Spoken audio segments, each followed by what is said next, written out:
Hey guys, and welcome to the Fish Room. I'm Rachel O'Leary and it's time for a species spotlight. I'm going to do another gourami this week, and it's the first one that I ever kept, and to this day is still one of my personal favorites. And that's the Honey Gourami, Trichogaster tuna. And they are petite, big for a fish that I keep in the fish room, peaceful, and absolutely stunning in breeding dress. So let's take a look and I'll tell you more about them.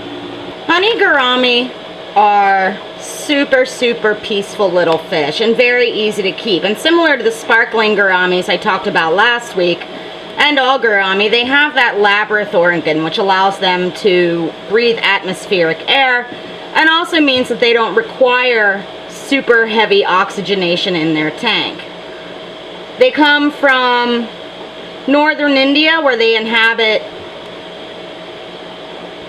pretty sluggish waterways, ponds, flooded fields, ditches, things like that, all of which have pretty heavy amounts of natural vegetation, which makes these guys super awesome in a planted aquarium. They're bubble nesters just like the sparkling gourami as well, but these guys are really easy to sex. The females have this brown lateral line that extends from their eye all the way to their caudal peduncle. If you remember, that's the spot right in front of their tail fin. Whereas males, at least the subdominant males, may also have that brown stripe, but you'll see it doesn't go the whole way to their eye generally, and they also have yellow to their dorsal and anal fin. And when in breeding dress, their entire throat turns black. It is really impressive. And one of the reasons that these fish remain one of my favorites. One of my males in here is in breeding dress. Of course, I can't find him at the moment. Now, these are fish that I like to keep in a harem. They certainly do all right as a single fish or a pair, but I find that you get the most interesting behavior when you keep them in a group. And they set up a really distinct social hierarchy, with the most dominant male having the most color, and then that's the one that generally gets to breed. Now, like the other little croaking gouramis, these guys are very breedable, and they're bubble nesters. So again, you need a lot of floating plants and a tight lid to retain the humidity up at the surface for that labyrinth organ to form in the juvenile fish. Now, also, like the last week, the males collect the packets. They do that sea embrace. You can see the yellow male there. He's really lovely. They do that sea embrace, and then he takes the eggs and puts them in the nest, guarding them there. At that point, you can remove the female.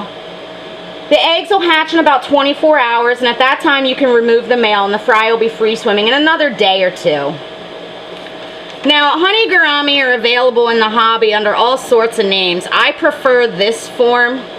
It's a naturally line-bred form.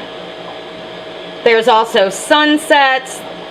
There's all different colors available, but this is really my favorite. It's a bit more subtle, and again, these guys are in a quarantine tank, so they're not showing the absolute incredible color that they can get.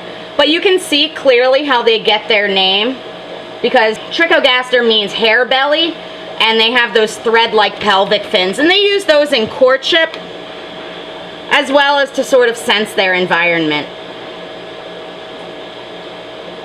These are a fish that I think are well suited for a small aquarium. Very peaceful. They should be kept with other peaceful, slow-moving fish.